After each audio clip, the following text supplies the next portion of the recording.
हरे कृष्णा। तो पहले हम दामोदर अष्टकम गा लेते हैं। आप भी अपने अपने हस्तपोथियों में निकाल सकते हो, और अगर याद है तो और अच्छी बात है। नमामीश्वरं सच्चिदानन्दरूपं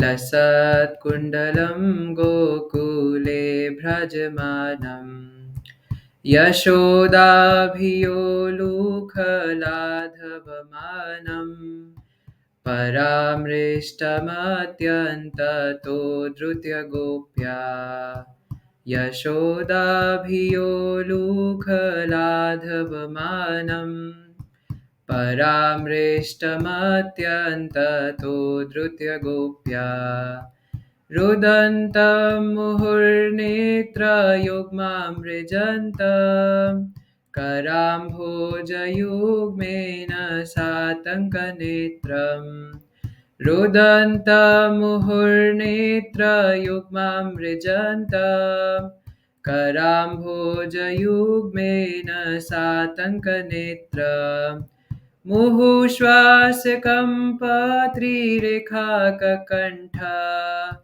स्थितग्रैवं दामोदरं भक्तिबद्धम् मुहुश्वासकम्पत्रिरेखाककण्ठ स्थितग्रैवं दामोदरं भक्तिबद्धम् इति दृक्स्वलीलाभिरानन्दकुण्डे स्वघोषं निमज्जन्तम् आख्यापयन्तम् इति दृक्स्वलीलाभिरानन्दकुण्डे स्वघोषं निमज्जन्तमाख्यापयन्तम् तदीयेषितागेषु भक्तिर्जितात्वं पुनः प्रेमतस्तं शतावृत्ति वन्दे तदीयेषितागेषु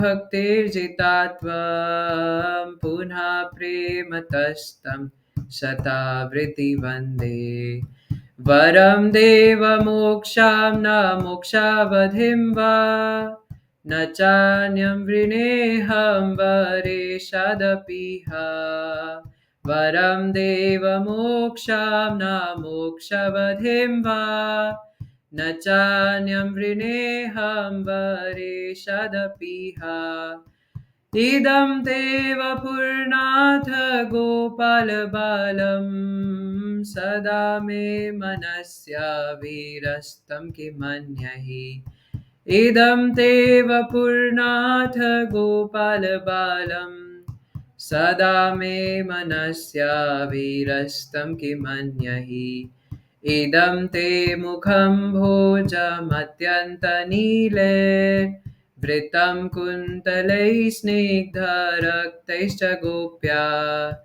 इदं ते मुखं भोजमत्यन्तनीले वृतं कुन्तलैः स्निग्धरक्तैश्च गोप्या मुहुश्चुम्बितं बिम्बरक्ताधरं मे मनस्य विरस्तमालं लक्ष्यलाभये मुहुश्चुम्बितं बिम्बरक्ताधरं मे मनस्य विरस्तमालं लक्ष्यलाभये नमो देव दामोदर अनन्तविष्णो प्रसीद प्रभो दुःखजलाब्धिमग्नम् नमो देव दामोदर अनन्तविष्णो प्रसीद प्रभो दुःखजलाब्धिमग्नम् कृपादृष्टिवृष्ट्यातिदीनं बतानुगृहाणेशमाम् अज्ञम् एधयक्षीदृश्यः कृपादृष्टिवृष्ट्यातिदीनं बतानुगृहाणेशमाम् अज्ञम् एधयक्षीदृश्यः कुबेरात्मजौ बद्धमूर्त्यैव यद्वत् त्वया मोचितौ भक्तिभजौ कृतौ च कुबेरात्मजौ बद्धमूर्त्यैव यद्वत् त्वया मोचितौ भक्तिभजौ कृतौ च तथा प्रेम भक्तिं स्वकाम्ये प्रयच्छ न मोक्षे ग्रहो मे स्थिदामोदरेह तथा प्रेम भक्तिं स्वकाम्ये प्रयच्छ न मोक्षे ग्रहो मे स्थिदामोदरेह नमस्ते स्तुदाम्ने स्फुरदीप्तिधाम्ने त्वदीयोदरायाथ विश्वस्य धाम्ने नमस्ते स्तुदाम्ने स्फुरदीप्तिधाम्ने त्वदीयोदरायाथ विश्वस्य धाम्ने नमो राधिकाय त्वदीया प्रियाय नमो राधिकाय त्वदीया प्रियाय नमो नन्तलीलाय देवाय तुभ्यं नमो नन्तलीलाय देवाय तुभ्यं नमो राधिकाय त्वदीया प्रियाय नमो नन्तलीलाय देवाय तुभ्यं नमो राधिकाय त्वदीया प्रियाय नमो नन्तलीलाय देवाय तुभ्यं नमामीश्वरं सच्चिदानन्दरूपं लसत्कुण्डलं गोकुले व्रजभानं यशोदाभियोलुखलाधवमानं परामृष्टमत्यन्त तोदृत्य गोप्या हरे कृष्णा कृष्णा कृष्णा हरे हरे हरे राम राम राम हरे हरे हरे कृष्णा कृष्णा कृष्णा हरे हरे हरे राम राम राम हरे हरे जय यशोदा दामोदर जी की जय श्री श्री राधा दामोदर लाल की जय हरे कृष्णा शिला प्रभुपाद की जय तो हमने जो 6 वर्सेस थे वो हमने डिस्कस करे थे आप सबकी कृपा से और 7th और 8th हमारा रह गया था है ना तो काफ़ी दिन हो गए आई गेस 15 दिन हो गए शायद हमें 6 वर्स डिस्कस किए हुए तो आप सबको पता है ना सत्यव्रत मुनि जी के द्वारा ये रचित है और आई होप कि अब आप जब दामोदर अष्टकम पहली बात तो आई होप कि आप डेली दीपदान कर रहे होंगे अब तो कार्तिक खत्म ही हो गया डेली आपने किया होगा और दामोदर अष्टकम गा के नहीं तो चला के किया होगा और जब आप उसको सुन रहे होंगे या गा रहे होंगे तो आई होप कि अब आपको मीनिंग के साथ आप उस पर मेडिटेट कर पा रहे होंगे क्योंकि गाना भी ठीक है बट अगर मीनिंग के साथ गाएं तो और अच्छा है तो आई होप आपने वैसे ही किया होगा क्योंकि मुझे भी आप लोगों को बता करके है ना पूरा मीनिंग याद हो गया तो आज के जो 7वां श्लोक है जो हमारा रह गया था उसमें सत्यव्रत मुनि कहते हैं अब पूरे 6 बता दिए और आगे कह रहे कुबेर आत्मजौ बद्ध मूर्त्यै यद्वत् त्वया मोचितौ भक्ति भजौ कृतौ च तथा प्रेम भक्तिं स्वकाम्ये प्रयच्छ न मोक्षे ग्रहो में स्थित दामोदरेह तो लास्ट लाइन में कह रहे हैं न मोक्षे ग्रहो में स्थित दामोदरेह हे दामोदर भगवान मुझे मोक्ष की अभिलाषा नहीं है ना तो पहले हम इस लास्ट लाइन को ध्यान में देंगे कि हे दामोदर भगवान मुझे किसी भी पहले भी बोला था कि वरम देव मोक्षाम न मोक्षावधिम वा न चान्यम ऋणे हम वरेशादपिहा मुझे किसी प्रकार का कोई भौतिक वर नहीं चाहिए अगर मुझे वर चाहिए तो बस यही चाहिए कि इदम ते वपुर्नाथ गोपाल बालम आपका जो गोपाल स्वरूप है वो हमेशा मेरे मन में बना रहे मेरे चित्त में बना रहे और कोई मुझे मोक्ष की अभिलाषा नहीं है अच्छा क्यों नहीं मोक्ष चाहिए क्या चाहिए तो फिर मोक्ष नहीं चाहिए तो सेकंड लास्ट लाइन में कह रहे हैं तथा प्रेम भक्तिम स्वकाम में प्रयच्छ मुझे क्या चाहिए प्रेम भक्ति स्वकाम में प्रयच्छ और सबसे पहले बोला है तथा वैसी प्रेमा भक्ति है ना प्रेमा भक्ति चाहिए ये तो कह दिया और हम सबसे भी अगर कोई पूछता है कि हमारा अल्टीमेट गोल क्या है अगर कोई भक्त पूछे तो हमें बोलते हैं हमारा अल्टीमेट गोल है कृष्ण प्रेम, है ना? क्योंकि प्रेमाधन विना व्यर्थ, दरिद्र जीवन। जब तक प्रेम भक्ति हमारे पास नहीं है तब तक जीवन दरिद्र है। और प्रेम भक्ति कब आती है ना? 9 स्टेजेस ऑफ डिवोशनल सर्विस में एक्चुअली सबसे पहले श्रद्धा जागृत होती है। और श्रद्धा के पहले, श्रद्धा जो होती है वो कम स्टेज पर आती है, कम लेवल में आती है। और श्रद्धा आने के बाद, है ना, व्यक्ति जिज्ञासु बनता है। जैसे भगवान ने गीता में भी बताया है ना, कि 4 प्रकार के लोग होते हैं। अर्थार्थी ज्ञानी च भरत ऋषभ, है ना, कि 4 प्रकार के लोग होते हैं जो भगवान की भक्ति करने के लिए आते हैं। जो पीड़ित हैं, है ना, या जिनको अर्थ की कामना है, पैसे चाहिए, या ज्ञानी। तो ऐसे 4 लोग आते हैं भगवान के पास। और उसके बाद श्रद्धा के बाद, जब ये थोड़ी-सी श्रद्धा होती है जिज्ञासु स्तर की, उसके बाद साधु संग होता है भगवान की कृपा से। जैसे एक वैष्णव सॉन्ग के अंदर शिला भक्ति विनोद ठाकुर बताते भी हैं कि किसी के ऊपर कृपा होती है महाप्रभु की, तब उसे भक्तों का संग प्राप्त होता है। और भक्तों का संग प्राप्त होने के बाद दोबारा से श्रद्धा जागृत होती है। ये 2 स्टेजेस की श्रद्धा होती है ना? तो ये जैव धर्म के अंदर सच्चिदानंद भक्ति विनोद ठाकुर महाशय ने बताया कि 2 स्तर पे श्रद्धा आती है, एक साधु संग से पहले और एक साधु संघ के बाद। साधु संघ से पहले इसीलिए क्योंकि जिज्ञासु कब बनेगा वो, जब श्रद्धा आएगी भगवान के प्रति, है ना? और हमारे साथ सबके साथ यही हुआ था। हम सबके साथ कुछ ना कुछ किसी भक्त की कृपा से थोड़ी बहुत श्रद्धा हमारे हृदय में जागी थी, जिस वजह से हमने वैष्णवों का संग किया। और वैष्णवों का संग करके श्रद्धा और जागृत हुई जब उन्होंने हमें बताया कि नाम भजन करो, भगवत गीता पढ़ो, श्रील प्रभुपाद के संरक्षण में रहो। तो वो सेकंड स्टेज की श्रद्धा थी।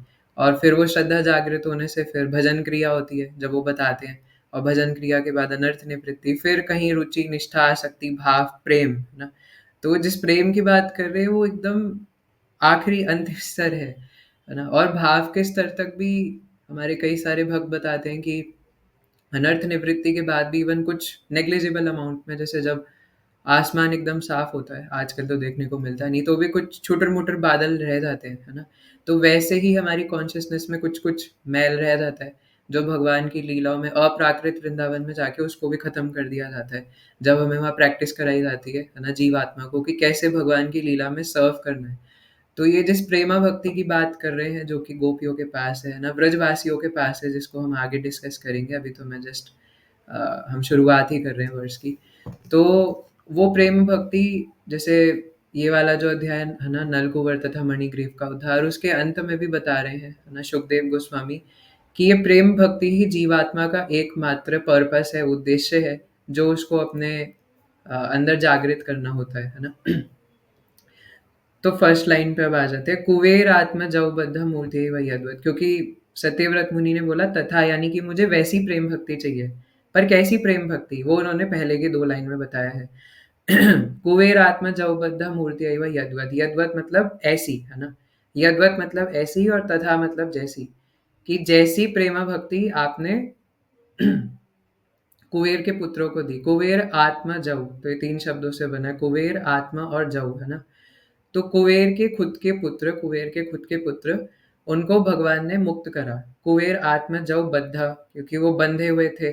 मूर्तियैव यद्वत् त्वया मोचितौ, आप, त्वया मतलब आपने, मोचितौ मतलब आपने उनको मुक्त कराया। और मुक्ति नहीं कराया, भक्ति भजौ कृतौ च, आपने उन्हें प्रेमा भक्ति भी दान में दे दी। क्योंकि मुक्त करना तो अलग बात थी कि आपने, ठीक है, उनको पेड़ से हटा दिया, आप सब कहानी जानते हैं, है ना? लेकिन आपने उनको प्रेम भक्ति भी दे दी। तो जैसे प्रेम भक्ति आपने उन्हें दी, वैसी मुझे भी चाहिए, है ना? जैसे कोई बच्चा होता है ना, कि मम्मी आपने उसको नए जूते दिलाए, मुझे नहीं दिलाए, मुझे भी चाहिए। तो वैसे ही सत्यव्रत मुनि कह रहे कि मुझे कोई मोक्ष वोक्ष नहीं चाहिए। आपने जैसी प्रेम भक्ति उनको दी, वो तो मतलब अभी हम लीला डिस्कस करेंगे अगर आपको नहीं पता तो, है ना? तो इतने ज़्यादा पतित थे दोनों के दोनों, है ना, नलकूबर और मणिग्रीव। इतने ज़्यादा काम वासना के शिकार थे, और पेड़ के रूप में, और आप खुद बंधे हुए थे भगवान, और आपने उनको बंधन से मुक्त करके प्रेमा भक्ति दे दी। तो फिर आप मुझे क्यों नहीं दे सकते? तो मुझे भी वैसे ही चाहिए, है ना? तो कुबेर आत्मा जब इसलिए बोला क्योंकि ये दोनों कुबेर के ही खुद के पुत्र थे। और एक बार महादेव, है ना, कुबेर जी के यहाँ आए थे, तो उन्होंने प्रार्थना करी शिव जी से कि अब आप यहीं रहिए। तो एक्चुअली जो कैलाश वाला एरिया है वो कुबेर जी का था, बट वो शिव जी वहाँ पे रहने लगे, है ना? कुबेर जी को प्रसन्न करने के लिए। तो मतलब वो बाद में फिर शिव जी को ही, आज भी सबको पता है कि कैलाश जो पर्वत है वो शिव जी का है। शिव जी है ना, याद आ जाते कैलाश का नाम सुनते ही। तो वहीं पे जो कैलाश पर्वत है वहीं से सटा हुआ एक उद्यान था मंदाकिनी नदी के पास। तो वहीं पे ये कुबेर के जो दोनों पुत्र थे, नल कुंवर और मणिग्रीव, अब इनको अपने बहुत मद का अहंकार हो गया था। और मद होते 4 प्रकार के, है ना? एक विद्या का मद, है ना? यानी कि अहंकार जो होता है वो 4 प्रकार का होता है। विद्या का, कुल का, सुंदरता का, और क्या-क्या बोल दिया मैंने? विद्या, कुल, सुंदरता और ज्ञान, है ना? तो ये 4 प्रकार के मद होते हैं, अहंकार होते हैं, जिसमें नल कुंवर और मणिग्रीव बंधे हुए थे। और भगवान जब देते, क्योंकि हम लोग जब 10वां अध्याय भी पढ़ते हैं भगवद गीता का, तो हम पढ़ते हैं कि कैसे पराशर मुनि ने बताया है ना? कि भगवान षड ऐश्वर्यों से पूर्ण है ना? और षड ऐश्वर्य भी ऐसे कि हर ऐश्वर्य में भगवान पूर्ण है। लेकिन इस जगत में अगर भगवान किसी को एक ऐश्वर्य देते हैं तो पहली बात तो वही पूर्ण नहीं होता, और एक है तो दूसरा नहीं है। तो नल कुंवर और मणिग्रीव का नाम नल कुंवर और मणिग्रीव इसलिए था क्योंकि ये वाला जो हिस्सा होता है इसको नल बोलते हैं, है ना? तो इधर जो नल कुंवर था उसके यहाँ पे कुंवर था ना, तो बीच मतलब पीछे से जैसे ऊँट होता है ना, तो ऊँट के ऊपर ऐसे पीठ पे बड़ा सा हम्प निकला हुआ होता है, तो वैसे ही उनका रूप जो था वो खराब था, नल कुंवर। और मणिग्रीव के भी यहाँ ग्रीवा पे एक मणि थी जो कि दोनों दिखने में मतलब इतने रूपवान नहीं लगते थे इसके वजह से। तो भले ही वो अच्छे कुल में थे, है ना? और उनको बड़ा अभिमान था इस बात का। और धन, है ना? धन था। अच्छा, मैंने शायद वो 4 में विद्या और वो एक साथ बोल दिया ना, विद्या और ज्ञान एक ही चीज़ हो गई, तो धन मैं कहना भूल गया था, माफ़ कीजिएगा। तो 4 प्रकार के मद, जिसमें एक धन का भी मद होता है ना? तो धनी थे लेकिन रूपवान नहीं थे, और अच्छे कुल में जन्मे थे, और इस बात का भी वो गर्व करते थे कि हम शिव जी के पार्षद हैं। तो शिला प्रभुपाद ये भी बताते हैं ना कि देवताओं की भक्ति के लिए क्यों इसलिए अल्पज्ञानी बोला जाता है। तो इसलिए उनको इस इन सब चीज़ों का मत था, और इस अहंकार की वजह से वो वारुणी या फिर माधवी नाम का शराब पी लेते थे, और कई सारी तरुणी स्त्रियों के साथ गाना बजाने वाली, नाचने वाली, उनके साथ घूमा करते थे मंदाकिनी, बिल्कुल कैलाश पर्वत से सटे हुए उद्यान के अंदर। उनको इतना भी डर नहीं कि यहीं पे साइड में शिव जी है। नो, है ना? इतने ज़्यादा वो अहंकार में मत्त थे कि वहीं पे बिना वस्त्रों के नंगे-पुंगे, और उनके साथ जो स्त्रियाँ हैं वो भी बिना वस्त्रों के, और उद्यान में विचरण करते थे, और मंदाकिनी नदी में स्नान कर रहे थे, जल क्रीड़ा कर रहे थे, है ना? मद पीते-पीते स्त्रियों के साथ। तो उसी समय परीक्षित महाराज सुखदेव गोस्वामी से पूछते हैं कि आखिर नारद मुनि को इन दोनों के प्रति शत्रुता भाव या रिवेंज लेने का, तमह शब्द लगा करके कहते हैं कि आखिर नारद मुनि को इन दोनों से रिवेंज लेने का क्यों मन में आया, है ना? तो इस प्रकार से परीक्षित महाराज ने सुखदेव गोस्वामी से पूछा, क्योंकि सुखदेव गोस्वामी बताते हैं कि नारद मुनि वहाँ पर संयोगवश प्रकट हुए, क्योंकि नारद मुनि तो ट्रैवलिंग संकीर्तन पार्टी वाले, है ना? वो तो हर जगह प्रचार के उद्देश्य से घूमते रहते हैं, बस नारायण नारायण चुटकी बजा के इधर से उधर, है ना? एक प्लेनेटरी सिस्टम से दूसरे प्लेनेटरी सिस्टम में बस नारायण बोलते ही पहुंच जाते हैं, भगवान ने उन्हें शक्ति दे रखी है। तो संयोगवश वो उस टाइम पे जब नलकुबर और मणिग्रीव वहाँ पे स्नान वगैरह कर रहे थे, स्नान तो क्या कर रहे थे, है ना? मद में चूर थे। उसी समय नारद मुनि उधर पहुंच गए। तो नारद मुनि ने जब उन्हें देखा, तो नारद मुनि काफ़ी क्रोधित हुए कि ये देवताओं के पुत्र होकर के, क्योंकि कुबेर के पुत्र है, और कैलाश धाम में होकर के, और इस प्रकार मत में अहंकार में चूर है। तो नारद मुनि को गुस्सा आया, है ना? तो नारद मुनि श्राप दे डालते हैं। और क्या श्राप देते हैं? क्योंकि हम लोग भगवद गीता में भी पढ़ते हैं, यम यम वापि स्मरण भावम त्यजन्त्यय कलेवरम। और अगर आप भगवद गीता के स्टार्टिंग में देखें तो वहाँ एक पेंटिंग में बताया हुआ है कि किस प्रकार से अगर कोई निवस्त्र रहना चाहता है ना? और सेक्सुअल लाइफ में बहुत ज़्यादा एंगेज्ड है, बहुत अटैच्ड है, तो ऐसे व्यक्ति को अगले जीवन में या तो पेड़ का या भालू का जीवन प्राप्त होता है, क्योंकि पेड़ भी हज़ारों-हज़ारों साल तक निवस्त्र खड़े रहते हैं ना? और उनको खुद भी इस चीज़ का भान नहीं होता, लेकिन वो हज़ारों साल तक निवस्त्र खड़े रहते हैं।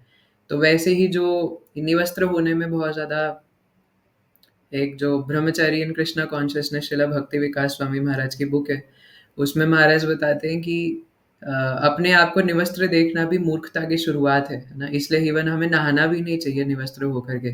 तभी जो वैदिक कल्चर ये है कि इवन हम लोगों को गमछा बांध करके नहाना चाहिए। जो गोपियों की वस्त्र हरण लीला हुई थी उससे भी लेसन मिलता है ना? तो इवन हम लोगों को भी निवस्त्र होकर के नहीं नहाना चाहिए, गमछा बांध करके। और फिर नहाना चाहिए, है ना? अपने आप को इस प्रकार निवस्त्र देखना भी मूर्खता की शुरुआत है, ऐसा बताते हैं शास्त्रों के अंदर। तो जब नारद मुनि ने देखा कि इवन जो वो स्त्रियाँ थी वो भी शर्मा गई कि नारद मुनि हैं, तो भागने लग गए अपने आप को छुपा करके, अपने आप को ढक करके। लेकिन नलकूबर और मणिग्रीव इतने अहंकार में मत थे कि उनको कोई मतलब ही नहीं कि सामने नारद मुनि खड़े हुए हैं, है ना? जो कि 12 महाजनों में से एक है। तो नारद मुनि उनको श्राप देते हैं कि ये 100 साल तक पेड़ बन के रहेंगे, है ना? लेकिन नारद मुनि कोई ऐसा-वैसा पेड़ नहीं बनाते उन्हें। व्रज धाम के अंदर अर्जुन वृक्ष बनाते हैं और 100 साल तो देवताओं की गणना के हिसाब से थे। हमारी गणना के अनुसार सिर्फ़ और सिर्फ़ 36,000 साल, है ना? तो 36,000 साल ये लोग ब्रज में पेड़ बन कर के रहे, अर्जुन वृक्ष बन कर के रहे। तो इसलिए सुखदेव गोस्वामी ये बताते हैं ना कि मतलब शिला प्रभुपाद तात्पर्य में बता रहे थे कि परीक्षित महाराज ने जो पूछा था, वो हमें समझाने के लिए था कि नारद मुनि ने उनसे कोई रिवेंज नहीं लिया था। एक्चुअल में उनके ऊपर कृपा करी थी नारद मुनि ने, है ना? कैसे कि उनको व्रज भूमि के अंदर पेड़ बना दिया, जिसको पाने के लिए बड़े-बड़े ऋषिगण, मुनिगण इतनी तपस्या करते, यहाँ पे इनको बताओ, है ना? ये तो नारद मुनि की रिस्पेक्ट तक नहीं कर रहे थे, ऊपर से इतने मद में चूर थे और उन्हें व्रज के अंदर पेड़ बना दिया, वो भी अर्जुन वृक्ष भगवान के आंगन में। और यही श्राप नहीं दिया, ये भी श्राप देते हैं कि जब आप भगवान नंद नंदन श्री कृष्ण द्वारा स्पर्शित होगे और वो आपको देखेंगे, सिर्फ तभी आपका उद्धार होगा। अब ये श्राप है या वरदान, ये तो हम ही जाने, है ना? तो तो भगवान ही समझ सकते हैं कि श्राप है कि वरदान है, तो किसी वरदान से कम नहीं है। तो इसके ऊपर हम आगे डिस्कस करेंगे, है ना? अब कि पता नहीं क्या-क्या डिस्कस करेंगे, समय भी कम है। तो इसलिए कुबेर आत्मा जव बद्धा मूर्ति वही अद्वैत। तो जब भगवान को बाँधा गया, हमने 6 वर्ष पढ़े थे, है ना? तो सत्यव्रत मुनि ये कथा कोई देखे तो है नहीं अपनी आँखों से, वो भी नारद मुनि इत्यादि से ही सुने थे। तो जब सत्यव्रत मुनि ने सुना तो 6 श्लोक स्तुति करने के बाद जब वो ये वाली लीला सुनते हैं, तो 7वें में फिर बोलते हैं कि जैसे आपने कुबेर के पुत्रों को अ, बंधन से मुक्त किया, है ना? क्योंकि भगवान को जब बाँधा था और मैया जब चली गई थी, तो भगवान इधर-उधर देख रहे। अब वैसे ही कृष्णा इधर-उधर शांति से बैठते नहीं हैं, ज जितनी भी बाल लीलाएँ हम सुनते हैं और उनको बाँधने पे वो शांति से बैठेंगे। तो भारी ये था और अंदरी जो उसका रहस्य था वो ये है कि भगवान उन दोनों का उद्धार करना चाहते थे। तो जब भगवान अर्जुन वृक्ष देखते हैं और वो अर्जुन वृक्ष बहुत पुराने थे, है ना? भगवान के दादा-परदादा से भी पुराने थे। नंद महाराज के पिता, उनके पिता और पहले सारे जितने भी ब्रजवासी थे वो उन पेड़ों की परिक्रमा करते थे। उन पेड़ों के पास आके नारियल फोड़ते थे, है ना? हे वृक्षों, मेरे ऊपर कृपा कीजिए ताकि मैं आज अपना जेईई नीट का एग्ज़ाम पास कर पाऊँ, है ना? सब लोग वहाँ पे जाके पेड़ों की आराधना करते थे। वो भी सोचते थे कि भैया, यहाँ हम लोग खुद फँसे हुए हैं। ये हमसे आके प्रार्थना कर रहे हैं कि हमारा जेईई नीट पास करा दो, क्या चल रहा है यहाँ पे? तो लोग आके, है ना, कलावा बाँधते थे, परिक्रमा करते थे, पानी डालते थे पेड़ों में, क्योंकि दिव्य पेड़ थे और नंद महाराज के आंगन में थे और बहुत बड़े-बड़े थे, है ना, यमल अर्जुन के वृक्ष। तो अब क्या करें, है ना, वो भी भगवान से प्रार्थना करते थे, भगवान देखो ये हमें कलावा बाँध रहे, आप ही कुछ करो, है ना? तो इच्छाएँ पूरी हो भी जाती थी, है ना, लोगों की, इसलिए वो और ज़्यादा पेड़ों की आराधना करते थे। पर भगवान को पता था ये कुछ सामान्य पेड़ नहीं है, ये तो कुबेर के पुत्र हैं जो बंधे हुए हैं। और सुखदेव गोस्वामी ये बताते हैं कि भगवान का कुबेर से या कुबेर के पुत्रों से कोई लेना-देना नहीं था, है ना? लेकिन क्योंकि नारद मुनि ने उनके ऊपर कृपा करी थी, क्योंकि नारद मुनि ने उन पेड़ों के ऊपर अपना स्टैम्प लगा दिया था, इसीलिए भगवान ने उनका उद्धार किया, नहीं तो भगवान बिल्कुल नहीं करते, है ना? ये बहुत इम्पोर्टेंट तत्व स समझने के लिए है हमारे लिए।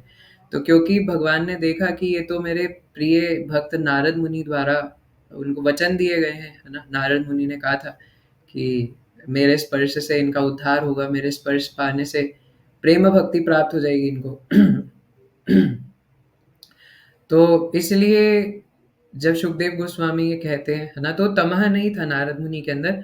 नारद मुनि तो उल्टा उनका उद्धार कर रहे थे ना, ये तो उनके लिए वरदान था, क्योंकि साधु संग सर्व शास्त्र कहे, लव मात्र साधु संग सर्व सिद्धि है ना? तो ये तो उनका सौभाग्य उदित हुआ था कि उस दिन नारद मुनि वहां पर आ गए और नारद मुनि ने उनको कृपा दृष्टिपात कर दिया उनके ऊपर, है ना? तो जब नारद मुनि ने ऐसा करा तो भगवान को उनका इच्छा पूरा करना था, है ना? क्योंकि अहम भक्त पराधीन, तो भगवान जाते और उखल को ही घसीटते-घसीटते हुए लेके जाते और पेड़ के बीच में फँसा देते, है ना? तो ऐसे वो उखल टेढ़ा हो गया था और दोनों वृक्षों के बीच में फँस गया। तो जब फँस गया तो नीलमणि तो छोटे थे और जितने भी सखा है थोड़े से बड़े थे उम्र में, है ना? कुछ महीने या कुछ साल। तो वो पीछे उकल में धक्का लगाने लगे। अब भगवान बोले भैया मुझे अपना असाइनमेंट पूरा करने दो। तो कहते आप हट जाओ, मैं अपने आप कर लूँगा। तो जब ऐसे कहते तो सखा कहते ठीक है नीलमणि चाहते हैं हम हट जाएँ। तो वो भी हँस रहे थे, उनको तो लग रहा था कि मज़ा आ रहा है, लीला चल रही है, अब है ना? कृष्णा फँस गए यहाँ पे पेड़ के बीच में, उन्हें क्या पता ये पेड़ गिराने वाले हैं। तो भगवान कह रहे अरे भैया साइड हट जाओ, है ना? तो सखा भी हँसते-हँसते साइड हो गए, वो भी बच्चे थे, उन्हें क्या समझ में आ रहा है। तो ऐसे भगवान ने खींचा तो उखल टेढ़ा होके फँस गया और खींचते-खींचते उसकी सारी मतलब पत्तियाँ ऐसे हिलने लग गई और जड़ भी धीरे-धीरे बाहर आ रही थी पेड़ की। तो सखा भी मतलब हँसते-हँसते उनका चेहरा भी ऐसे हो गया, है ना? ऐसे मुँह पे हाथ रख के देख रहे क्या हो रहा है ये? और जैसे ही भगवान ने थोड़ा और ज़ोर लगाया तो धड़ाम से पेड़ गिरे और बहुत बड़े पेड़ थे, बहुत विशाल वृक्ष थे।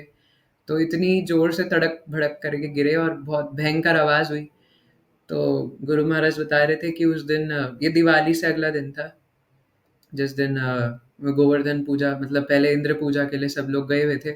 तो रोहिणी मैया, बलराम जी, है ना? जितने भी गर्ग मुनि, गर्ग आचार्य, है ना? जितने भी भक्त थे, वो सारे यमुना नदी के पास गए हुए थे, ये प्लानिंग करने कि कैसे-कैसे इंद्र पूजा होनी है। क्योंकि भगवान तो बाद में बोलेंगे ना, गोवर्धन पूजा के लिए, वो अभी थोड़ी ना होना है। तो इसलिए अभी तो भगवान दामोदर लीला के समय और थोड़े बच्चे थे।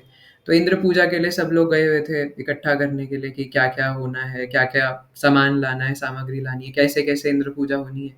तो सब लोग वहाँ गए थे। और बलराम जी भी गए थे इवन, है ना? क्योंकि कृष्णा तो लेट उठते हैं, है ना? शैतान है थोड़े, लेकिन बलराम जेंटलमैन है।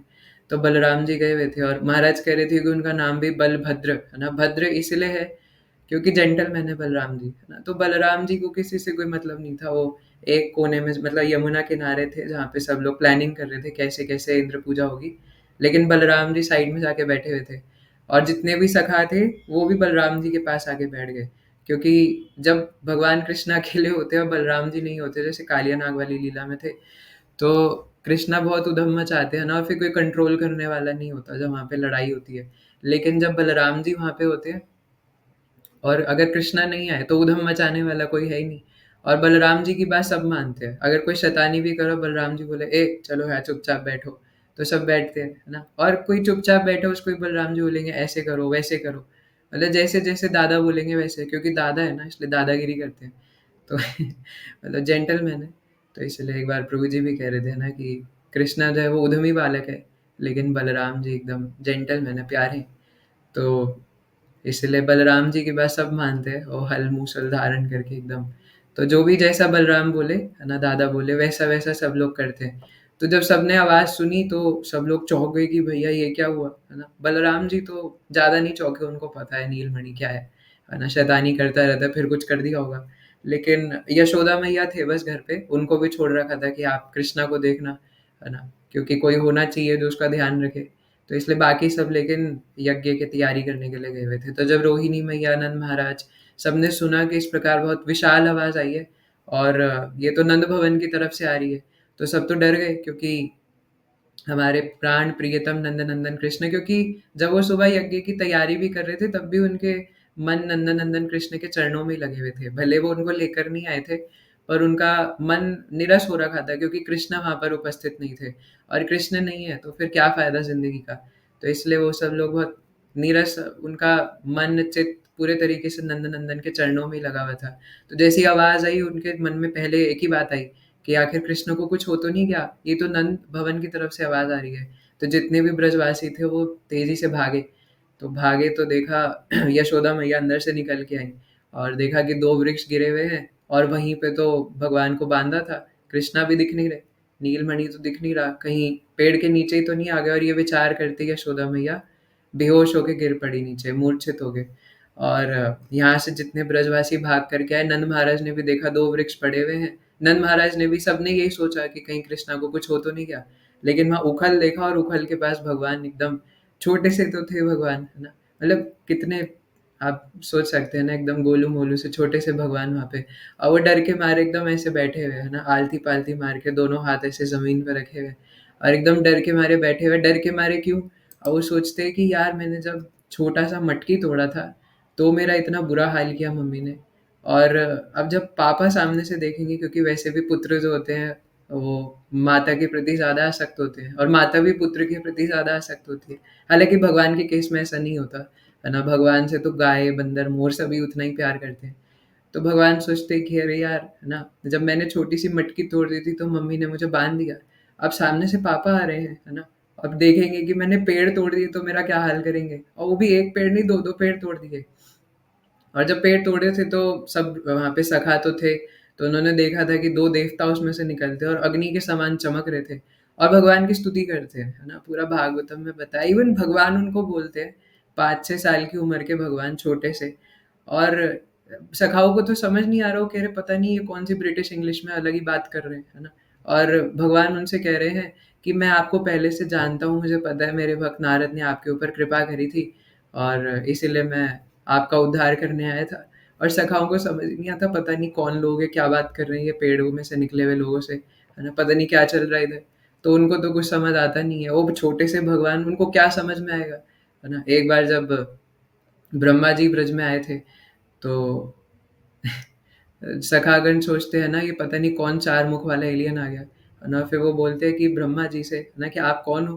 तो ब्रह्मा जी तो स्तुति कर रहे थे भगवान की कि आप परम ब्रह्म परमेश्वर हो। तो सखा लोग हँसते हैं, वो कहते हैं, है ना, ये हमारा नंद नंदन कृष्णा जो कीचड़ खाता है ना, मल में घूमता है, मतलब जो अ, गायों का मल होता है, गोबर होता है ना? तो उसमें, क्योंकि कई बार भगवान गोबर में गिर जाते थे, तो मैया बोलती कि कृष्णा एक तो तुम वैसे ही काले हो, ऊपर से गोबर में गिर के अपने आप को फिर काला कर लेते हो। इतना श्रृंगार किया था, इतना सजाया था, सब बेकार कर दिया, है ना? तो इसलिए ये गोबर में खेलते हैं, मिट्टी खाते हैं और इनको भगवान कह रहे, तो सखा तो हँसते हैं। इसलिए उनको कुछ समझ में नहीं आता कि ये कौन देवता है, क्या बोल रहे हैं, भगवान क्या, ये कृष्णा क्या बोल रहे हैं। लेकिन जब नंद महाराज आए तो भगवान फिर अपनी भगवत्ता भूल गए, है ना? 1 सेकंड के लिए वो देवताओं के सामने बोला था, तो फिर भगवत्ता भूल गए और डरने लगे कि अब नंद महाराज डाँटेंगे। तो भगवान ने एकदम रोने जैसी शक्ल बना ली और नंद महाराज ने दूर से ही देख लिया, चश्मा पहना था, है ना, कि नंदन-नंदन डरे हुए हैं। तो नंद महाराज आकर के एकदम हँसते-हँसते, मुस्कुराते हुए आते हैं और भगवान को गोदी में उठा कर के और कहते, "क्या हुआ?" ना, तो सभी सखागण एकदम, और लाखों लोग इकट्ठे हो गए, क्योंकि सबके प्राण प्रियतम नंदन कृष्ण सभी अपना काम-धाम, है ना, सब कुछ छोड़ कर के, लैपटॉप वगैरह, है ना, और जो दही मथ रहे थे, वो सब छोड़ कर के और सब सारे काम छोड़ कर के भगवान के पास आ गए देखने के लिए हुआ क्या है। और सखा लोग बोल रहे हैं कि आपको पता है क्या हुआ? यहाँ पे 2 पेड़ गिर गए और ऐसे 2 देवता आए और वैसे स्तुति कर रहे थे। और सब लोग जो बड़ी उम्र के थे बोले, हाँ, ना बच्चे हैं, पता नहीं क्या-क्या बोलते रहते हैं। जैसे होता है नॉर्मली, है ना, अगर कोई बच्चे कुछ बताए भी तो बड़े लोग यही बोलेंगे, पता नहीं टीवी देख के आए, ज़्यादा कार्टून मत देखा करो, है ना? पता नहीं क्या-क्या बोलते रहते हैं। तो कोई यकीन ही नहीं कर रहा था कि कृष्णा ऐसे देवता निकले और देवताओं ने स्तुति करी और भगवान को परिक्रमा भी करी। भगवान उखल में बंधे हुए हैं और वो परिक्रमा कर रहे हैं, दीपदान कर रहे हैं, है ना? सखा सोच रहे खड़े होकर कि भैया ये हो क्या रहा है? तो उन्हें तो कुछ समझ में आ नहीं रहा था और भगवान भी आराम से ऐसे यूँ देख रहे हैं ना, ऊपर हाथ करके ऐसे ताली मार के कि ये 2 देवता ऐसे उनकी परिक्रमा कर रहे हैं, उनको ऐसे दीपदान कर रहे हैं, छोटे से भगवान। तो यही सत्यव्रत मुनि कहते हैं कि कुबेर आत्म जौ बद्ध मूर्तियैव यद्वत्, कि आपने कुबेर के पुत्रों का उद्धार किया और त्वया मोचितौ भक्ति भाजौ कृतौ च। अब यहाँ पे भाजौ का मतलब है कि आपने उन्हें अपना भजन करने लायक बना दिया, है ना? कि आपने खाली उनका मुक्त नहीं किया, क्योंकि यहाँ पे 2 बार मुक्ति प्रयोग हो रहा है। एक बार लास्ट लाइन में न मोक्षगृहोमिस्ति दामोदरेह और एक बार कहाँ सेकंड लाइन में मोचितौ, कि आपने उन्हें मुक्त कर दिया। तो दोनों मुक्ति में फ़र्क है ना? हमें मुक्ति नहीं चाहिए क्योंकि आपने उनको भी मुक्ति नहीं दी, आपने उनको प्रेम दिया, वैसे ही प्रेम हमें भी चाहिए। क्योंकि मुक्ति का मैं क्या करूँगा, है ना? इसलिए अभी आगे उस पे डिस्कस करेंगे। तो आपने उन्हें क्या दिया? आपने उन्हें अपनी भजन के लायक बना दिया। तदीयशिता गे सॉरी गृहानेशममज्ञमेधि अक्षिदृश्या, इससे लास्ट लाइन में ही बोला था। उसका क्या मतलब था याद है ना आपको? याद तो होगा नहीं, है ना? तो भुलक्कड़ जीवात्मा है, हार्दिक प्रभु को शायद होगा, है ना? तो गृहनेशा मम अज्ञमेधि अक्षि दृश्या का मतलब था कि दृश्यः, आप हमें ऐसी आँखों की शक्ति प्रदान कर दीजिए ताकि हम आपके दर्शन के योग्य बन सकें। ये सत्यव्रत मुनि की लास्ट लाइन थी 6th वर्स की। तो 7th वर्स में फिर वही कह रहे हैं कि आपने उनको सिर्फ़ मुक्त नहीं करा और मुक्त करके आपने उन्हें प्रेम दे दिया, और वो भी ये और बड़ी बात है कि आप खुद बंधे हुए थे। आप खुद बंधे हुए और आपने उन्हें अपने खुद बंधे होने पर भी आपने उनको प्रेम दे दिया। तो यहाँ पे खुद बंधे होने का एक और महाराज जी एक बता रहे थे कि हमारे आचार्य जो टीका करते हैं, इसका एक रहस्य और है कि भगवान बंधे हुए हैं, मतलब अगर बंधे नहीं होते तो पता नहीं इधर-उधर कहीं चले जाते हैं ना, क्योंकि एक जगह तो टिकते नहीं हैं, है ना? व्रज में या व्रज से बाहर पता नहीं कहाँ चले जाएँ, क्या भरोसा? तो इसलिए भगवान बंधे हुए हैं, तो ये कहना चाहते हैं कि हमें व्रज भक्ति चाहिए। सत्यव्रत मुनि का जो एक इंक्लिनेशन है, वो ये कहना चाह रहे हैं कि आपने खुद अपने बंधे होते हुए भी उनको मुक्त कर दिया, इसका मतलब हमें भी ब्रज भक्ति चाहिए, है ना? क्योंकि जो हम दूसरी लाइन में भी डिस्कस कर रहे थे, मैं कह रहा था कि मैं लास्ट में बताऊँगा, है ना? कि प्रेम भक्ति में जब तक ब्रज भक्ति नहीं है, ब्रजवासियों की भक्ति नहीं, क्या फ़ायदा? है ना? जब तक ब्रज वृंदावन धाम उसके प्रति इंक्लिनेशन नहीं है, there is no hope and no scope, है ना? उससे बड़ा कुछ भी नहीं है। आपको जैसे पता है, मैं एक बार पहले भी बता रहा था कि इवन लक्ष्मी जी तक को वृंदावन में एंट्री नहीं मिलती, है ना? वृंदावन की जो लीला है ना? जैसे एक कोई ब्रज के संत, आपने शायद इस्कॉन में आने से पहले कई भजन सुना होगा, है ना? ये वृंदावन की लीला, मत जानो गुड़ को चीला, है ना? तो वृंदावन की जो लीला है वो अपार है। वृंदावन रम्य स्थान दिव्य चिंतामणि धाम, है ना? और क्योंकि वृंदावन में नंदनंदन कृष्ण रहते हैं, इसलिए हमारे आचार्य तो कहते हैं हमें उन कृष्ण से भी मतलब नहीं है जो वृंदावन में नहीं है ना? माना कि द्वारका में भी भगवान है, हम उनका आदर करते हैं, पर हमारे जो ईष्ट है वो तो नंदनंदन कृष्ण है, इसलिए इदम ते वपुरनाथ गोपाल बालम, है ना? आप मुझे गोपाल रूप में चाहिए, क्योंकि गोपाल रूप में आप ब्रज के अंदर रहते हैं, है ना? तो इसलिए व्रज भूमि श्रीमती राधा रानी जहाँ नहीं है, जहाँ वृंदावन नहीं है, वहाँ हमें कृष्ण से कोई मतलब नहीं है ना? तो हम तो भगवान कृष्ण को इसलिए आराधना करते हैं क्योंकि वो राधा रानी के साथ हैं। इसलिए अगली लाइन में बोलेंगे नमो राधिकाय त्वदीय प्रियाय, है ना?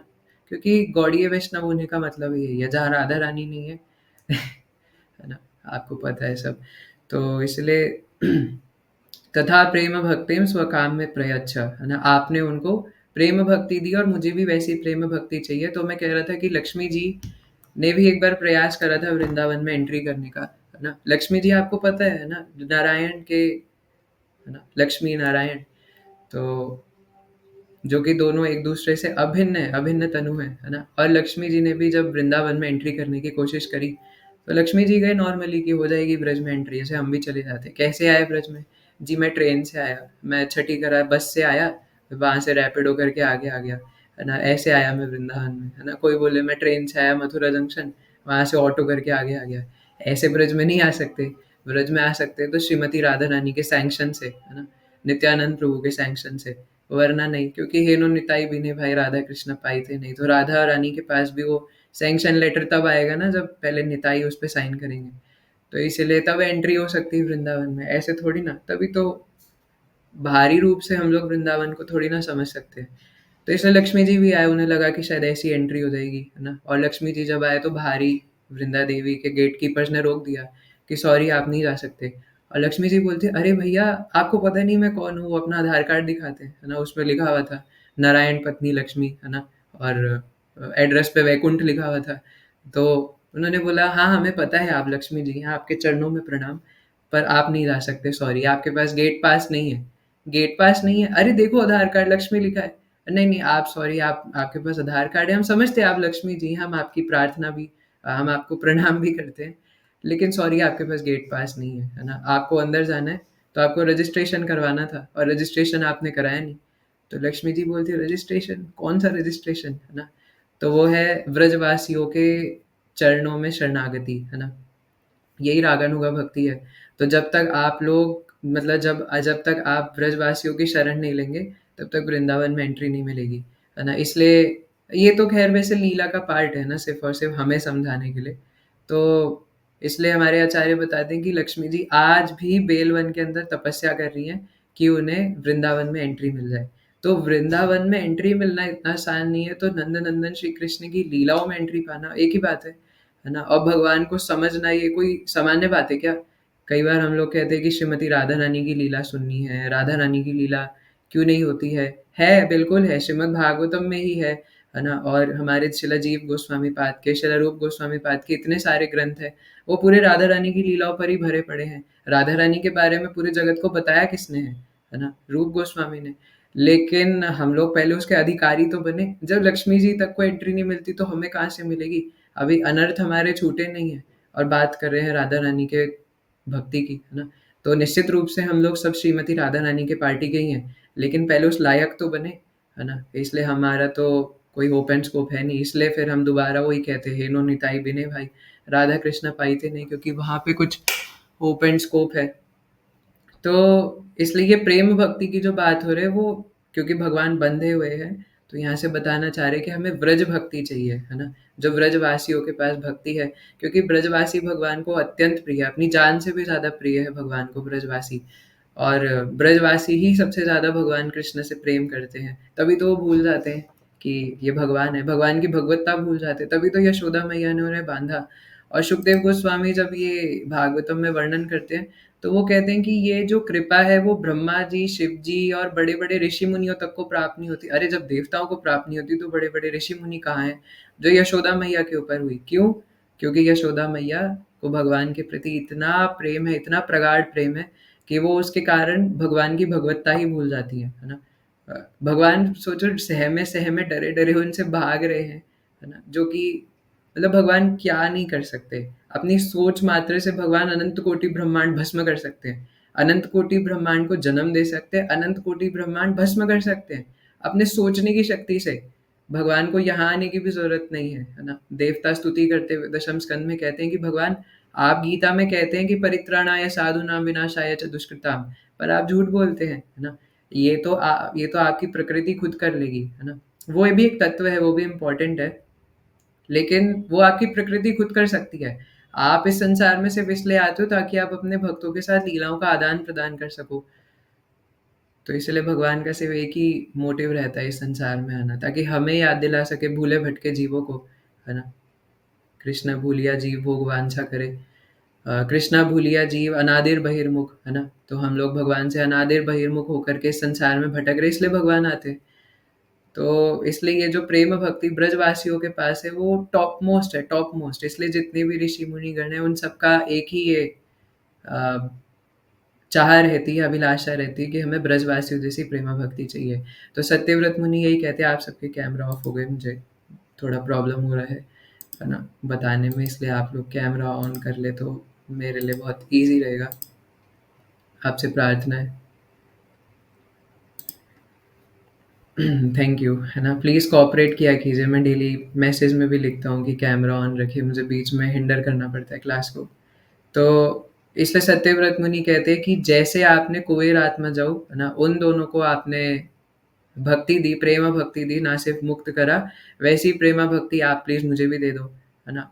और फिर "न मोक्षे ग्रहो मेस्ति दामोदरेह", मुझे मोक्ष की कामना नहीं है, आप मुझे बस प्रेम भक्ति दे दो।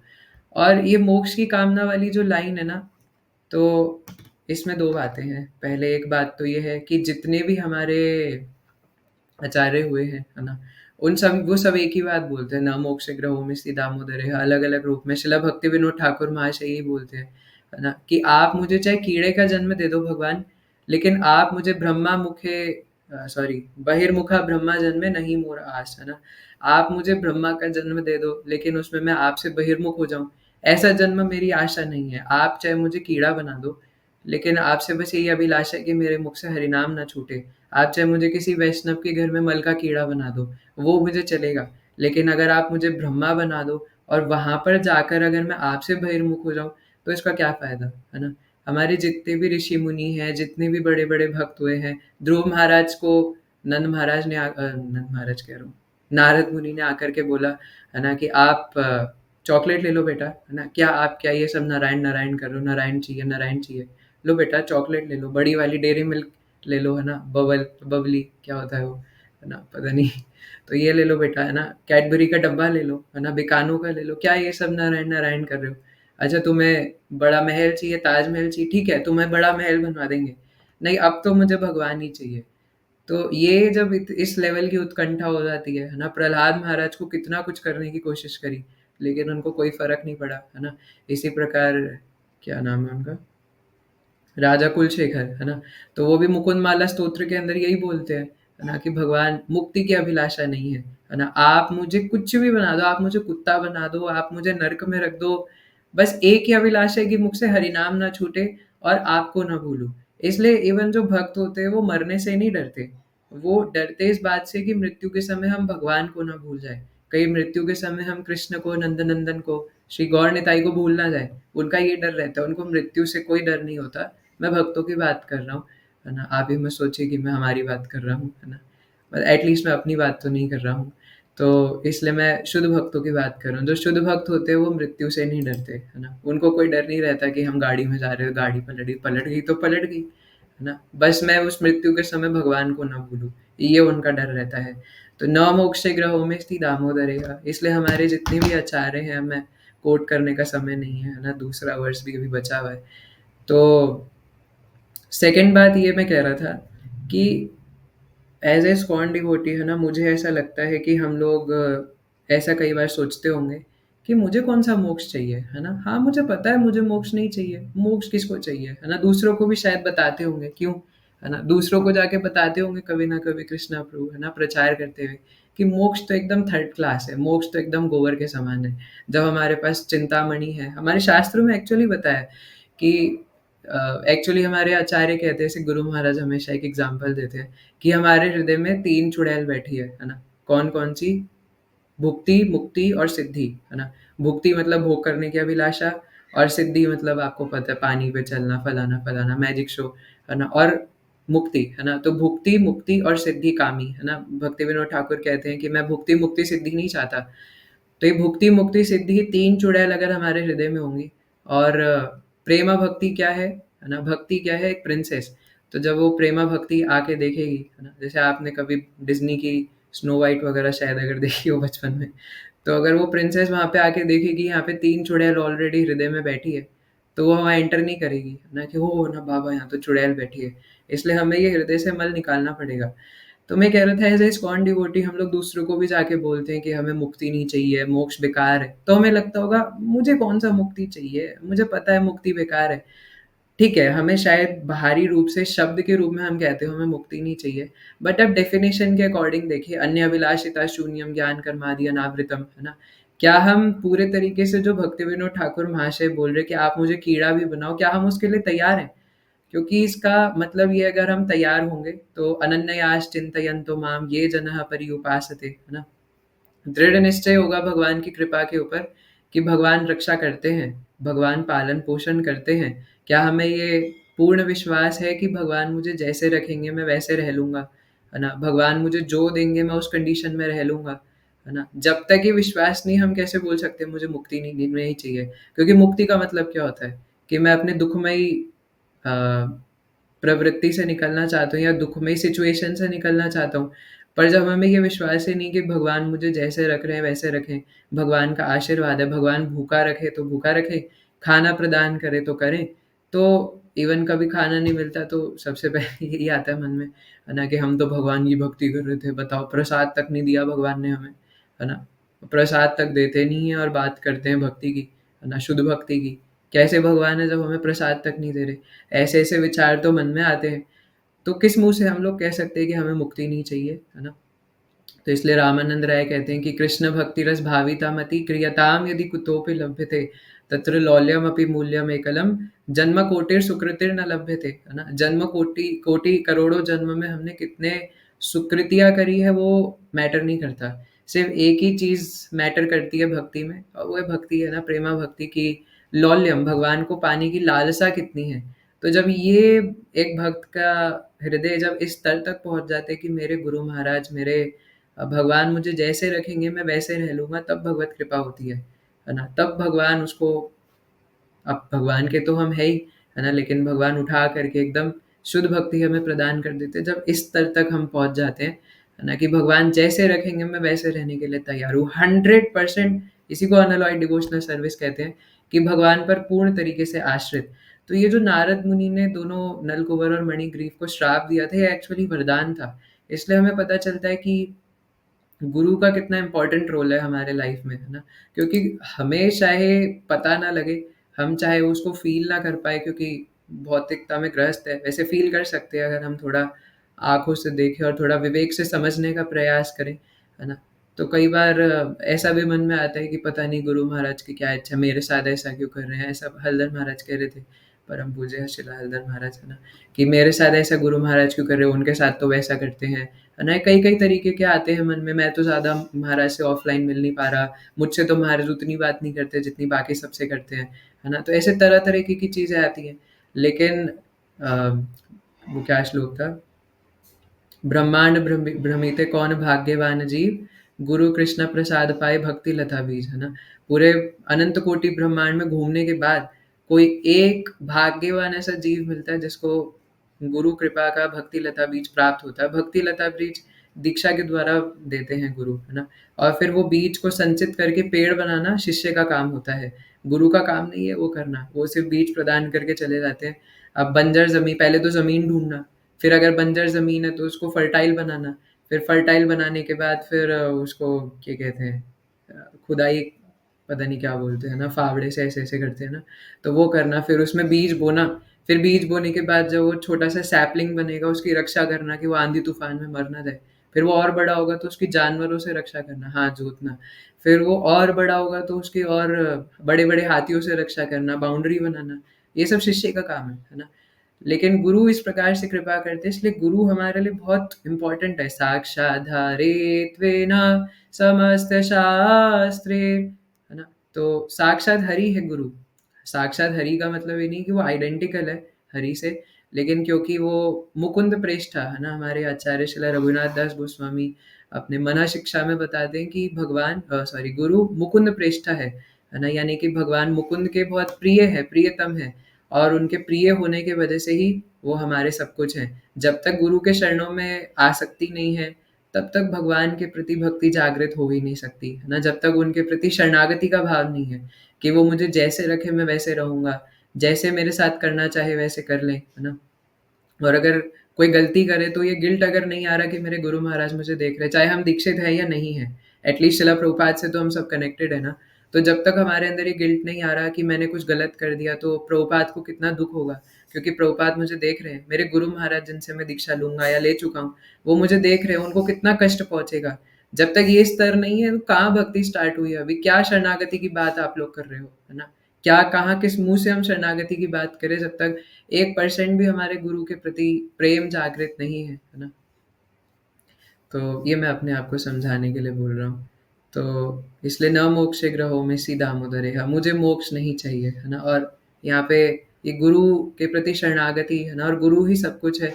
और जब तक, मैंने पहले भी बोला था ना एक क्लास में शायद रिसेंटली, कि अगर हमें भगवान के प्रति उतनी आसक्ति नहीं है ना? चलेगा, बिल्कुल आसक्ति नहीं तो भी चलेगा, है ना? लेकिन अगर भगवान के प्रति हो भी और गुरु के प्रति नहीं है, तो फिर कोई फ़ायदा नहीं है ना? लेकिन अगर गुरु के चरणों में है क्योंकि वो मुकुंद प्रेष्ठा है, तो भगवान तो ऑटोमैटिकली मिल ही जाएँगे, क्योंकि भगवान देखेंगे, है ना, कि ये मेरे शुद्ध भक्त से इतना प्यार करता है, तो भगवान खुद हाथ पकड़ कर के ऊपर खींच लेंगे, है ना? इसलिए अपने गुरुजनों से, शिला प्रभुपाद से, हमारी पूरी गुरु परंपरा से, है ना, प्रेम होना चाहिए। जैसे एक बार तो परम पूज्य हल्दर महाराज कह रहे थे कि जैसे बच्चों के फेवरेट सुपर हीरो होते हैं ना, स्पाइडरमैन, सुपरमैन, हमें पूछना चाहिए हमारे फेवरेट आचार्य कौन है हमारे गुरु परंपरा में, है ना? कभी आया है ये मन में प्रश्न? वैसे तो सभी गुरु परंपरा हमारे लिए रिस्पेक्टफुल है ना? हम सभी उनको बहुत प्रणाम करते हैं। पर कोई ऐसा एक भजन हमारे आचार्यों द्वारा, है ना, या जिनकी टीकाएँ हमें बहुत अच्छी लगती हों, उनके प्रति बहुत रेवरेंस हो, है ना? वैसे तो हम सबके लिए शिला प्रभुपाद ही सबसे बड़े आचार्य हैं, बट पूरी गुरु परंपरा ही, है ना? शिला रूप गोस्वामी पाद, षट गोस्वामी वृंद, है ना? शिला नरोत्तम दास ठाकुर महाशय, शिला वृंदावन दास ठाकुर, शिला कृष्णदास कविराज गोस्वामी, शिला हरिदास ठाकुर, है ना? तो इतने सारे हमारे चैतन्य महाप्रभु के नित्य पार्षद हैं। तो इसलिए समय कम है ना? वरना इसके ऊपर जितना डिस्कशन करें उतना कम है ना? जितना इस श्लोकों की से उतना निकलेगा। आगे कह रहे हैं, नमस्तेस्तु दाम्ने स्फुरत दीप्ति धाम्ने, है ना? तो नमस्तेस्तु दाम्ने स्फुरत दीप्ति धाम्ने, इसका मतलब है कि हे भगवान, मैं पहले पूरा पढ़ देता हूँ। त्वदीयो दरायाथ विश्व से धाम्ने, तो फर्स्ट लाइन का मतलब है भगवान, पहले तो आपको नमस्कार है, तीनों लाइनों में नमस्कार कर रहे हैं। उन भगवान को नमस्कार जिनके उदर से रस्सी बंधी हुई है ना? और वो रस्सी कैसे बंधी हुई है? अ, कि वो चमक रही है। स्फुरत मतलब स्फुरित, है ना? चमक रही, बिजली के समान चमक रही है। तो भगवान के उदर से जो रस्सी बंधी हुई है वो बिजली के समान चमक रही है। और फिर कह रहे त्वदीयो दरायात, है ना? ये त्व, उदर, दरायात, आपके उदर से, आपके पेट से, त्व मतलब आप और उदर यानी कि पेट। तो त्वदीयो दरायात का मतलब है कि ये जो रस्सी बिजली के समान चमक रही है, वो आपकी उदर से बंधी हुई है, तो उन भगवान को नमस्कार करता हूँ। तो यहाँ से दोनों इंटरकनेक्टेड है, 7th और 8th वर्स। ऐसे तो पूरा सॉन्ग ही इंटरकनेक्टेड है, बट 7th और 8th वर्स कि कैसे बंधे हुए भगवान ने जीव आत्मा को उद्धार करके और कहाँ प्रेमा भक्ति दे दी, है ना? तो इसलिए और उन बंधे हुए भगवान की हम पूरे महीने वंदना करते हैं कि आप रोते रहो, आप रस्सी से बंधे रहो, है ना? आप जो मर्जी, आपके यहाँ पे काजल फैला, हमें कोई फर्क नहीं पड़ता, हम आपका पहले मुंह ठीक करें, पर हम तो आपके दीपदान करेंगे, आरती करेंगे, क्योंकि आप हमें प्रेमा भक्ति दे दो पहले। तो इसलिए उन भगवान को नमस्कार जिनके उदर से इस प्रकार रस्सी बंधी है जो बिजली के समान चमक रही है। क्यों? क्योंकि त्वदीयो दरायात विश्वस्य धामने, कि जिस उदर के ऊपर वो रस्सी बंधी हुई है, उस उदर के अंदर अनंत कोटि ब्रह्मांड विराजते हैं, है ना? जब महाविष्णु, क्योंकि महाविष्णु तो उनके अंश के भी अंश है, बलराम जी से वो सारे अंश निकलते हैं, और वो सोर्स है ना भगवान कृष्ण। तो उन वो जो अंश ही है ना? तो जिनसे वो सारे अंश निकल रहे हैं, अंश कला महाविष्णु, जिनके गर्भ में अनंत कोटि ब्रह्मांड विराजते हैं, है ना? निकलते हैं फिर जाते हैं, निकलते हैं फिर जाते हैं, और एक ब्रह्मांड की कोई सीमा नहीं बताई जा सकती। इवन जो नासा वाले हैं वो भी कहते हैं, है ना? इसरो वाले, अगर आपने कभी ये सब स्पेस के बारे में जाना है तो इवन उनको, वो भी लोग कहते हैं कि स्पेस जो है वो फैलता ही जा रहा है, जितना हम स्टडी करते हैं उसकी कोई सीमा ही नहीं है। Universe has no end. तो हमारा वाला यूनिवर्स इतना छोटा है, ब्रह्मा जी के 4 मुख हैं, और जितने ब्रह्मा के मुख उतना बड़ा ब्रह्मांड। तो हमारा ब्रह्मांड तो बहुत छोटा सा है, क्योंकि ब्रह्मा जी के सिर्फ 4 मुख हैं, और हमारे नासा इसरो वाले उसी में अहंकार करते हैं, हमने मिशन मंगल कर दिया, मिशन चंद्र कर दिया, प्लूटो कर दिया, और उनको यूनिवर्स का एंड ही नहीं पता कहाँ जाके खत्म हो रहा है। तो जब उन्हें इस यूनिवर्स का एंड नहीं पता, तो वो अनंत कोटि ब्रह्मांडों की सीमा कहाँ से निकालेंगे, है ना? तो इसलिए जैसे उस दिन भी हम डिस्कस कर रहे थे कि जैसे अगर किसी पार्क की कोई बाउंड्री ही नहीं है ना, तो उसका सरकमफेरेंस वगैरह कैसे निकालेंगे? बाउंड्री होना आवश्यक है। तो वैसे ही भगवान की कोई सीमा नहीं है, तो उनको बांधेंगे कैसे रस्सी से? तो इसलिए यहाँ पे बहुत बड़ा सिद्धांत यहाँ पर है ना? जिसके लिए हमारे पास अभी समय तो नहीं है, शायद 8वें श्लोक के लिए भी अलग से डिस्कस करना पड़ेगा किसी दिन। बट अभी संक्षिप्त में मैं ये कहना चाह रहा हूँ, है ना, कि यशोदा मैया ने रस्सी से भगवान का वो उदर बांधा हुआ है जिसमें अनंत कोटि ब्रह्मांड निवास करते हैं, है ना? तो इसलिए भगवान वंदनीय है ना? क्योंकि वो श्री भगवान है, he is the supreme personality of godhead. और अगर उसके बाद भी हमें विश्वास नहीं है कि भगवान हमारी रक्षा करेंगे, अवश्य रक्षिबे कृष्णा, पर रक्षा तब करेंगे जब उनके प्रति शरणागति हो, है ना? जब उनके प्रति प्रेम भावना हो, है ना? तो तब, वरना हम रक्षा मांग कैसे सकते हैं? भगवान भगवान को क्या कहते हैं, पार्टनरशिप नहीं पसंद, है ना? कि ठीक है मैं भी और वो भी। तो इसलिए वो जो लास्ट लाइन थी, "न मोक्ष ग्रहो में स्थिति दामोदरेह", तो ऐसा नहीं चलेगा कि भगवान क्या मैं आपके साथ थोड़ा बंगला, अच्छी स्त्री, घर, गाड़ी ये माँग सकता हूँ? है ना? नहीं, बिल्कुल नहीं, है ना? भगवान बोलेंगे ठीक है, या तो तुम ये ले लो या मुझे ले लो, या तो ये सब या फिर अकेला मैं, या तो नारायण या नारायणी सेना, है ना? दोनों चीज़ें नहीं मिल सकती कि नारायणी सेना भी चाहिए और नारायण भी चाहिए, तो एक ही चीज़ मिलेगी। तो इसीलिए जिस उदर पे भगवान के ये स्फुरत है ना, जो कि बिजली के समान रस्सी बंधी हुई है, उसमें अनंत कोटि ब्रह्मांड निवास करते हैं, है ना? तो ये कोई मजाक की बात नहीं है। तो समय कम है, इसलिए आगे कह रहे हैं, नमो राधिकाए त्वदीया प्रियाए, है ना? अब इसमें मैं कुछ कहने के लिए असमर्थ हूँ, है ना? तो आप वैसे भी पूरे सॉन्ग के लिए ही हिज ग्रेस अमरेंद्र प्रभु जी, गुरु महाराज, है ना, शिला गौर गोविंद महाराज, शिला प्रभुपाद, इतने सारे पॉपर्ट्स हैं। यहाँ तो मैं सिर्फ आपसे, आपके साथ डिस्कस करने आया हूँ, है ना, अपने शुद्धिकरण के लिए। तो इस पर्टिकुलर लाइन को मैं ज़्यादा कुछ तो नहीं कह सकता, लेकिन यहाँ पे वो भगवान को फिर नमस्कार करते हुए कहते हैं कि हे भगवान, जो आपको श्रीमती राधा रानी बहुत प्रिय है, या श्रीमती राधा रानी के आप बहुत प्रिय हैं, है ना, गौड़ीय वैष्णव के हिसाब से। तो इसलिए दोनों ही रूप में मैं आपको नमस्कार करता हूँ, क्योंकि भगवान इस लाइन से कितने ज़्यादा प्रसन्न हो जाएँगे कि आप राधा रानी के प्रिय हैं, या राधा रानी आपको इतनी प्रिय है। नमो राधिकाए त्वदीया प्रियाय, है ना? तो इसलिए ये लाइन कहते हैं। और फिर नमो अनंत लीलाय देवाय तुभ्यम, है ना? भगवान मैं आपको नमस्कार करता हूँ, और आपकी लीलाएँ कैसी है? अनंत है। हरि अनंत हरि कथा अनंता, है ना? तो भगवान खुद भी अनंत है, क्योंकि भगवान को बाँधा नहीं जा सकता, सीमा नहीं है भगवान की कोई। और अनंत है, जब कृपा करने पे आते तो भी अनंत कृपा करते हैं, है ना? क्योंकि कृपा की भी फिर कोई सीमा नहीं होती। एक बार भगवान कृपा करना शुरू करते हैं, तो फिर बरसाते रहते हैं। इसलिए बोलते हैं कृपा दृष्टि वृष्टि दीनां बतानु। आप मेरे ऊपर कृपा की वृष्टि कीजिए, पर वो कृपा कैसे होगी? गृहानेशमाज्ञाम एधै अक्षि दृश्या, है ना? मुझे ऐसी दृष्टि प्रदान कीजिए कि मैं आपके दर्शन करने के योग्य बन सकूं। फिर नमो अनंत लीलाय देवाय तुभ्यम, भगवान आपकी लीला अनंत है। इसका एक मतलब है कि भगवान, ऐसा नहीं है कि जितनी भागवतम में बताई है भगवान की लीला सिर्फ उतनी ही है ना? भगवान आज भी लीला कर रहे हैं। ऐसे शिला जयपताका स्वामी महाराज कहते हैं कि गौर लीला आज भी चल रही है ना? लेकिन जो फॉर्चुनेट है वो उसके दर्शन कर सकते हैं, हम नहीं कर सकते, है ना? मैं नहीं कर सकता भले ही, लेकिन जो शुद्ध भक्त है वो कर सकते हैं, क्योंकि वो शुद्ध भक्त उसी लीला का पार्ट है। परम पूज्य जयपताका महाराज खुद उस लीला का पार्ट है ना? हमारे गुरुजन उस लीला का पार्ट है, शिला प्रभुपाद उस लीला का पार्ट है, जो कि और कोई नहीं बल्कि महाप्रभु के ही पार्षद हैं, नित्य पार्षद हैं। तो इसलिए एक रूप में भगवान की लीला अनंत इसलिए है क्योंकि लीलाओं का कभी खत्म नहीं होती, वो लीलाएं चलती रहती, कभी किसी भक्त के साथ, कभी किसी भक्त के साथ, है ना? अलग अलग लीला। और लीला अनंत इसलिए भी है क्योंकि इवन अनंत शेष भगवान भी उसका ग्लोरिफिकेशन करते ही जाते, उसकी सीमा ही नहीं है, वो कभी खत्म हो ही नहीं सकता, है ना?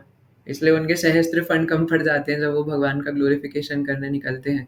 इसलिए हमने भी ये जो डिस्कस किया है, ये तो बस सुनी सुनाई बातें हैं, आप सबको सब पता ही है ना? मैं जस्ट रिपीट ही कर रहा था, और आप भी मर्सीफुल हैं कि आप रिपीटेशन सुनने आए हैं, है ना? ताकि मेरा शुद्धिकरण हो सके। तो कार्तिक का अंतिम दिन बचा है, लेकिन आई गेस कार्तिक से अगला महीना ही मार्गशीर्ष का होता है ना? पहला तो शरद होता है और अगला वाला मार्गशीर्ष होता है, जहाँ तक अगर मैं सही हूँ तो। और भगवान गीता में कहते हैं कि पूरा श्लोक क्या था वो, कुसुमाकरः, है ना? कि मैं महीनों में मार्गशीर्ष का महीना हूँ। तो इसलिए ये जो कार्तिक से अगला वाला महीना है वो भगवान का माना जाता है। कार्तिक तो है ही श्रीमती राधा रानी का, लेकिन इससे अगला भी। अब वो क्यों है, क्या है, वो एक अलग है ना? मुझे भी इतना डिटेल में नहीं पता है कि क्यों मार्गशीर्ष के महीने को भगवान अपना कहते हैं। 10वें अध्याय में कहते हैं भगवत गीता में ही, है ना? कि जितने भी महीने हैं उसमें मैं मार्गशीर्ष का महीना हूँ, और इसी महीने में गोपियों ने कात्यायनी माता के व्रत करे थे। तो इसलिए ये महीना भी विशेष है, और पूरा साल ही विशेष है। शिला प्रभुपाद कहते हैं कि every day is our new year, है ना? तो इसलिए हमारे लिए कोई ऐसा नहीं है कि बस आज का दिन ही हमें रेज़ोल्यूशन लेना है, तो पूरा साल ही हमारे लिए कृष्ण भक्ति के लिए है। तो माना कि ये कार्तिक का सिर्फ अंतिम दिन बचा है, लेकिन अभी हम भक्ति अच्छे से कर पाए तो अच्छा है, नहीं कर पाए तो फिर पता नहीं अगले साल तक ज़िंदा रहेंगे कि नहीं, तो उसके लिए हमें ग्लानि होनी चाहिए, क्योंकि वो समय दोबारा नहीं आएगा। लेकिन जो भी है, अब पूरा साल ही ऐसा नहीं कि सिर्फ कार्तिक में करा या नहीं करा तो बस करके छोड़ दें, है ना? या नहीं करा तो भी छोड़ दें कि कार्तिक तो बेकार ही गया, अब क्या ही होगा।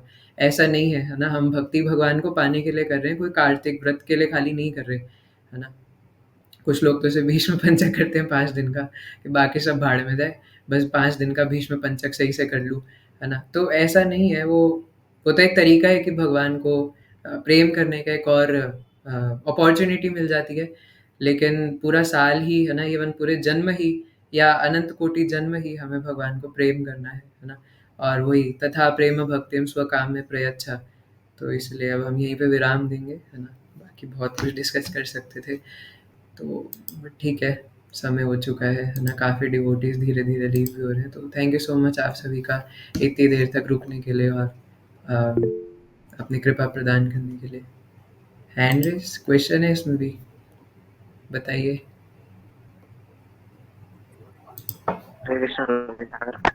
तो क्वेश्चन ये था कि आप बोल रहे थे कि अगर वो शरणागत हैं तो कृष्णा हम उनसे रक्षा मांग नहीं सकते, वो रक्षा करेंगे नहीं। सर थोड़ी भी शरणागति में नहीं हो सकता, मतलब जी, आपकी आवाज़ थोड़ी क्लियर नहीं आ रही है। कि मतलब इतना तो है कि हम एक सेकंड कोई आवाज आ तो रही है, बोलो एक बार।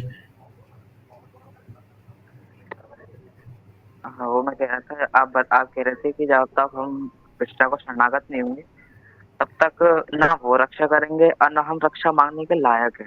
तो क्वेश्चन ये आया कि क्या थोड़ी भी जो शरणागति हम भगवान के प्रति है क्या हो, मतलब उसमें भी रक्षा नहीं करेंगे? जैसे हम आसक्त तो हैं कई चीजों से, छूट हुँ, भी नहीं रही, पर धीरे धीरे कृष्ण की तरफ भी जा रहे हैं। तो हुँ। उस सिनेरियो में क्या होगा कि लक्ष्य रक्षा करेंगे नहीं करेंगे? पहली बात तो प्रो जी मुझे हम तो लगता है करेंगे। पहली बात तो प्रो जी ऐसा है कि हम क्यों नहीं है रक्षा मांगने लायक, है ना? रक्षा कौन मांगता है? पहले तो ये बताओ।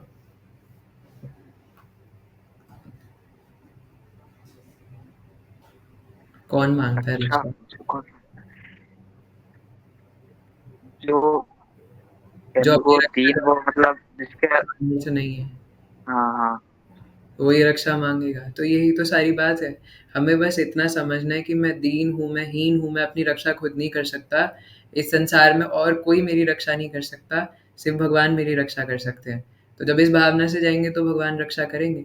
और अगर बात ये आप कह रहे हैं कि भगवान क्या रक्षा नहीं करेंगे अभी जिस स्तर पे हम हैं, तो देखिए भगवान तो वैसे रक्षा कर ही रहे हैं ना अनंत कोटि समय से, है ना? लेकिन यहाँ पे अवश्य रक्षिबे कृष्णा का ये मतलब है कि अगर हम लोग भगवान के एक चित्त होकर के जाएँगे तो भगवान स्पेशल केयर करेंगे हमारी, है ना? इसको नॉर्मल एग्ज़ाम्पल से समझ सकते हैं, पिता सभी पुत्रों को प्रेम करते हैं, लेकिन अगर कोई पुत्र एकदम ओबीडिएंट है पिता के प्रति, तो पिता फिर उनकी स्पेशल केयर करते हैं, है ना? उनसे स्पेशल प्यार करते हैं। यही भगवान गीता में कहते हैं कि मैं किसी के प्रति पक्षपात नहीं करता, है ना? लेकिन जो मेरे भक्त हैं उनका मैं स्पेशल ध्यान रखता हूँ।